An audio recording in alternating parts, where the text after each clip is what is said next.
Hello everyone and welcome to my YouTube channel. So आजच्या व्हिडिओमध्ये आपण बघणार आहोत की हा ड्रेस कसा बनवायचा आहे एका ब्लाऊज पीसपासून. तर हा व्हिडिओ नक्की बघा शेवटपर्यंत आणि आवडल्यास लाईक शेअर आणि कमेंट करा. सो हा ड्रेस बनवण्यासाठी मी काय केले, 2 ब्लाऊज पीसेस घेतलेत, एक मेनवाला आणि एक अस्तरसाठी यूज करणार आहे. तर हे खणाचं कापड आहे, थोडंसं सेमी पॉलिस्टर मटेरियलमध्ये आहे. त्याला सगळ्यात आधी 2 सेक्शनमध्ये असं फोल्ड केले आणि इथून मी कट करते आहे.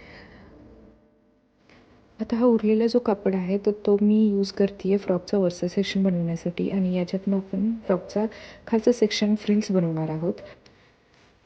सो इथे अस्तरच्या कापडाला पण मी सेम प्रकारे कट करून घेतलं आहे आणि दोन्ही कापडांना असा अटॅच करून घेणार आहे आणि त्याच्यानंतर त्याला मी प्लेट्स टाकणार आहे.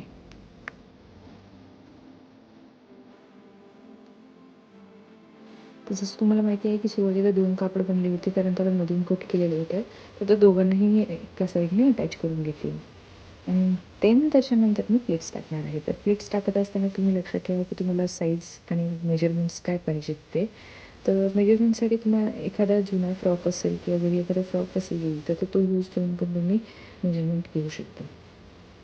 सो अशा प्रकारे मी ते प्लेट्स टाकते आहे आणि अगेन हाताने मी शिलाई करून घेते. इस्त्री केल्यानंतर या प्लेट्स एकदम छान दिसून येतील.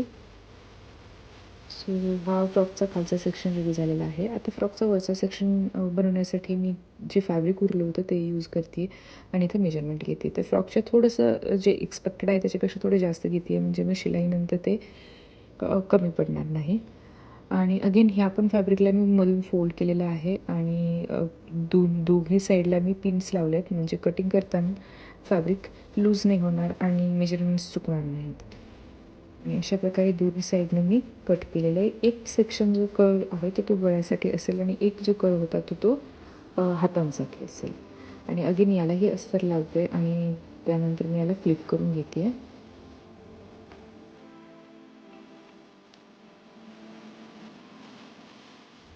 आता यानंतर आपण हेअर बो बनवतो आहे. तर इथे एक रेक्टँग्युलर फॅब्रिक घेतलं आणि अगेन याला मी असं 3 साईडनी स्टिच करून घेते आहे आणि याला उलटं करून घेते आहे.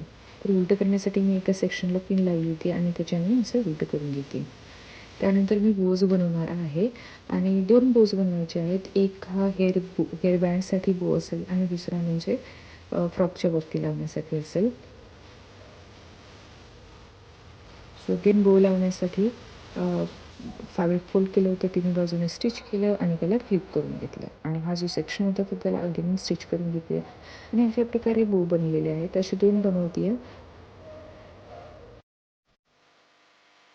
आता हा एक बो फ्रॉकच्या वरती अटॅच करते आहे आणि दुसरा बो हा हेअरबँडच्या वरती अटॅच करते आहे आणि हेअरबँड जो रेक्टँग्युलर स्ट्रिप मी बनवली होती तर त्याच्या एका एंडला मी हेअरबँड जो असतो आपला रबर तो अटॅच करून सो दॅट मला ॲडजस्ट करते. अशा प्रकारे हेअर बो पण रेडी झालेले आहे. 2 जे सेक्शन आहेत ते याला अटॅच करतात आणि अशा प्रकारे सिम्पल वेनी फ्रॉक पण रेडी झालेला आहे आणि हेअर बो झालेलं आहे आणि वरच्या सेक्शनमध्ये मी हुक्स लावले. तर कसा वाटला तर तो तुम्ही करून सांगा आणि जर तुम्ही सो